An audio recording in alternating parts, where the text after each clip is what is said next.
में भी जो रेल का स्टार्ट किया था मेरी बहन ने, पुष्पा देवी सिंह, वहीं पर रखा है, वो सब लेके जाएंगे। आसान तो है पर हर इलेक्शन एक चुनौती होती है। फेस्टो तो लगता तो है निकाल लेंगे हम लोग, अब लगता तो है कि नहीं लोकसभा तो ज़्यादा इजी रहेगा शायद।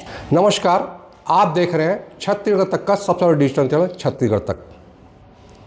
चुनाव की घोषणा हो चुकी है और चुनाव की तैयारियां जोरों पर हैं।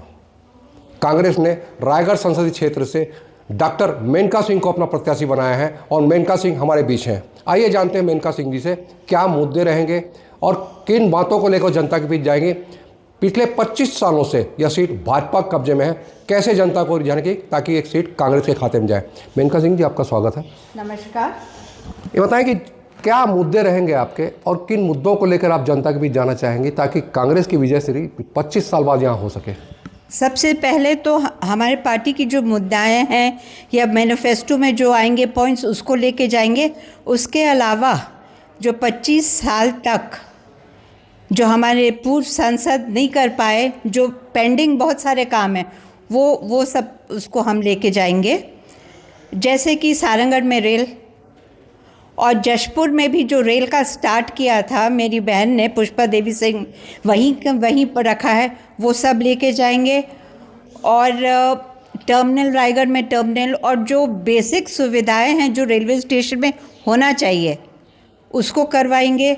और ट्रेन्स अगर टाइम से चल जाएं तो वो अच्छा होगा, नहीं तो पैसेंजर्स बेचारे स्टेशन में बैठे हैं, वेटिंग रूम में बैठे हैं, तो उसका भी पैसा दो। और जो बहुत सारे ट्रेन जो कैंसिल हो गए हैं ना, उनको चलाने की कोशिश करेंगे। और एक और बात, जो एक बुज़ुर्गों, महिलाओं और आप पत्रकारों को भी जो एक मिलता था कंसेशन, वो हटा दिया, तो वो ठीक नहीं है, वो लाना बहुत ज़रूरी है। एक सबसे बड़ी बात थी डॉक्टर मेनका सिंह जी कि जिस प्रकार छत्तीसगढ़ के रायगढ़ ज़िले में यहाँ से लगातार 5 बार भाजपा ने इस सीट को जीता है। पहले कभी पुष्पा सिंह जी इस सीट से जीती थी, लगातार 2 बार 3 बार सांसद रही हैं और सारंगढ़ राजघराने का अलग वर्चस्व है। क्या लगता है आपको, कांग्रेस ने आपको प्रत्याशी बनाया तो वाकई इस सीट को जीतना आसान है या कुछ चुनौतियां हैं आपके सामने? आसान तो है पर हर इलेक्शन एक चुनौती होती है।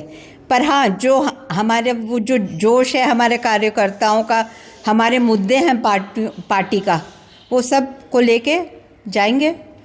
मैनिफेस्टो को समझाएंगे लोगों को, जब भी आएगा मैनिफेस्टो तो लगता तो है निकाल लेंगे हम लोग, अच्छे से प्रयास करें तो प्रयास करेंगे। एक सवाल ये था कि जिस प्रकार सीटों की प्रत्याशियों की घोषणा होनी थी, काफ़ी लेट लतीफ़ी हो रही है। आपको चुनाव प्रचार का मौका मिला जरूर, लेकिन काफ़ी कम वक्त मिल रहा है आपको भाजपा की चुनौतियों की अगर सामना करें तो क्या रहेगा तेज़ी जिसके चलते जल्दी से जल्दी आप जनता के बीच में पहुँचे, मुद्दों को लेकर आप अपना जनता का अपने समर्थन करें और भाजपा की चुनौतियों का सामना करने के लिए क्या तैयारी है आपके पास?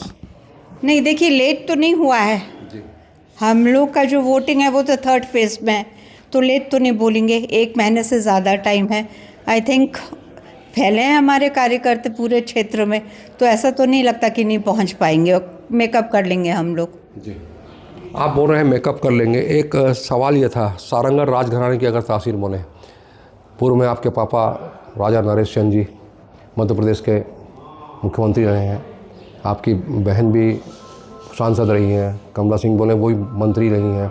एक राज परिवार की अगर बात करें, बड़ा राज परिवार, और बड़ा राज परिवार फिर से चुनावी मैदान में आ रहा है, कैसा लग रहा है आपको कि इस पहले से ज़्यादा चुनौती बढ़ गई कि आप फिर से ज़मीन के लिए जुड़ी नेताओं से मिलकर फिर उसी चुनौतियों को पकड़ेंगी? नहीं, चुनौतियां तो बढ़ गई हैं, टाइम के साथ अलग अलग इश्यूज होती हैं, पर जैसे हमने कहा इलेक्शंस तो हम लोग कार्यकर्ताओं के दम पे लड़ते हैं जी। तो उनके दम पे लड़ेंगे हम लोग, बिल्कुल। चुनौतियाँ तो हैं पर अच्छे से हो जाएगा सब कुछ। एक सवाल ये भी था कि जिस प्रकार अभी कांग्रेस की स्थिति है, कांग्रेस पहले से कमज़ोर हुई है विधानसभा चुनाव के बाद। हाल में ही विधानसभा चुनाव भी हारी है, आपकी जो सत्ता है वो चली गई। लोकसभा में भाजपा कहती है 11 की 11 सीटें लेके वो जीत के जाके मोदी की गारंटी में जीतेंगे। आपको क्या लगता है कि इस चुनौती को आप मंजूर करके जीत कर मार्ग प्रशस्त कर पाएंगे? देखिए, विधानसभा में जो होते हैं प्रॉब्लम्स या मुद्दे वो अलग होते हैं, लोकसभा का अलग होता है। अब लगता तो है कि नहीं लोकसभा तो ज़्यादा इजी रहेगा शायद, बिकॉज अब 25 साल से जो आ रही है पार्टी इस क्षेत्र में क्या किया है? कुछ नहीं किया। जो प्रॉब्लम्स थे वहीं के वहीं है, बिल्कुल नहीं है हुआ है। तो आई थिंक वो ज़्यादा बेटर रहेगा लोकसभा लड़ना, ज़्यादा बेटर। हाँ, ऐसा लगता है। एक सवाल ये उठता है कि मोदी की गारंटी की अगर अपन बात करें तो पूरे देश में ही नहीं, आसपास के पूरे विदेशों में भी मोदी मोदी हो रहा है, और इनका कहना है कि हम चाहे किसी को भी खड़ा करें, हम फिर से सीट जीतेंगे। क्या लगता है, मोदी की गारंटी पे वोट गिरेंगे कि आप जिन प्रकार के मुद्दों की बात करेंगी जनता आपकी तरफ आएंगी? नहीं होगा, गारंटीज़ उनके, हमारे भी गारंटीज़ होंगे। हम क्यों देखें कि उनके क्या गारंटीज़, हम तो ये बिल्कुल ये करके जाएंगे कि हमारे जो गारंटीज़ हैं, हमारे मुद्दे, वो तो हमको जितवाएगा ही जितवाए। और ये जो राहुल गांधी जो इतना वो पद यात्रा कर रहे हैं, वो जायज़ नहीं जाएगा, उसका तो दिखता है असर, खास करके युवाओं में असर तो है। आपने गारंटी की बात करी, मैं आपसे पूछना चाहूँ कौन सी गारंटी है जिसको लेकर जनता आपसे की पार्टी जुड़ेगी और आपको विजयश्री घोषित करेंगे? 3-4 गारंटी, जैसे अभी हाल में ही महिलाओं के लिए 1 लाख रुपये प्रति साल की घोषणा हो रही है, बाकी चीज़ों की घोषणा हो रही है, महंगाई एक बड़ा मुद्दा है। तो क्या लगता है आपको, ये मुद्दे वाकई जनता के बीच में जाने से सफल होंगे?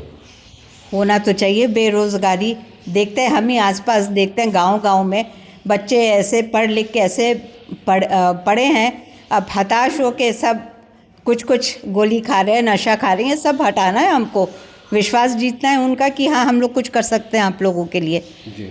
कुछ तो ऐसा करेंगे।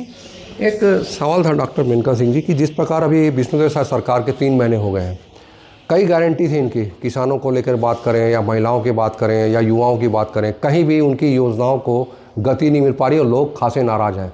फ़ायदा मिलेगा आपको इनकी नाराज़गी का? हाँ बिल्कुल मिलेगा, वही तो मेन चीज़ होगा। अगर नाराज़ हैं तो हमारे तरफ तो आएंगे ही आएंगे जी। जैसे हम लोग घोषणा किए थे तो बिल्कुल आई थिंक कुछ दिनों के अंदर ही हम लोग सब स्टार्ट कर दिए थे घोषणा अपना जी। तो उससे फ़र्क पड़ता है। चुनाव प्रचार कैसे शुरू करेंगे? जिस प्रकार रायगढ़, सारंगढ़ और जसपुर 3 जिले आपके अंतर्गत आते हैं, वर्तमान में देखा जाए 4 सीटें कांग्रेस के पास है, 4 सीटें भाजपा के पास।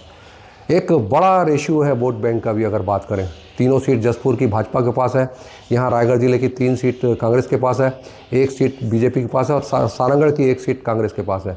तो अगर वोट बैंक की बात करें और पुराने विधानसभा चुनाव में बात करें तो फिर से पुरानी स्थिति को पाने के लिए जिस प्रकार पुष्पा सिंह जी ने विजयश्री हासिल की थी, उसके बाद से कांग्रेस का कोई नहीं जीत पाया।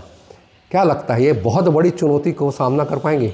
चुनौती तो है, हर इलेक्शन चुनौती है, पर जैसे हमने पहला कहा कि विधानसभा लोकसभा में मुद्दे अलग होते हैं और उस टाइम जो विधानसभा टाइम में जो लोग इतने सारे लड़ लेते हैं इलेक्शन, लोकल ज़्यादा होता है, स्टेट प्रॉब्लम्स होती हैं, ये ऐसा नहीं है।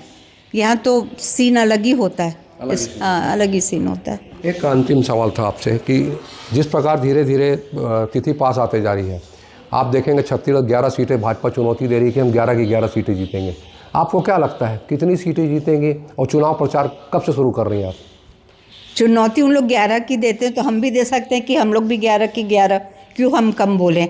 और बस अभी आएंगे हमारे कार्यकर्ता, प्रोग्राम बनेगा बहुत लंबा चौड़ा, ये है जो जहाँ जहाँ से प्रोग्राम्स बनते जाएंगे, आते जाएंगे। आज ही से लोग मिल रहे तो कल वल से अब शुरू करेंगे जी, जल्दी शुरू करेंगे। जी। ये थी डॉक्टर मेनका सिंह जी, रायगढ़ संसदीय सीट से कांग्रेस की प्रत्याशी। इनका साफ तौर पे कहना है चुनौती बड़ी है, लेकिन यहाँ कांग्रेस के जीत का मार्ग प्रशस्त होगा। देखना यह है कि आने वाले समय में कांग्रेस यहाँ जीत पाती है नहीं। नरेश शर्मा, छत्तीसगढ़ तक, रायगढ़।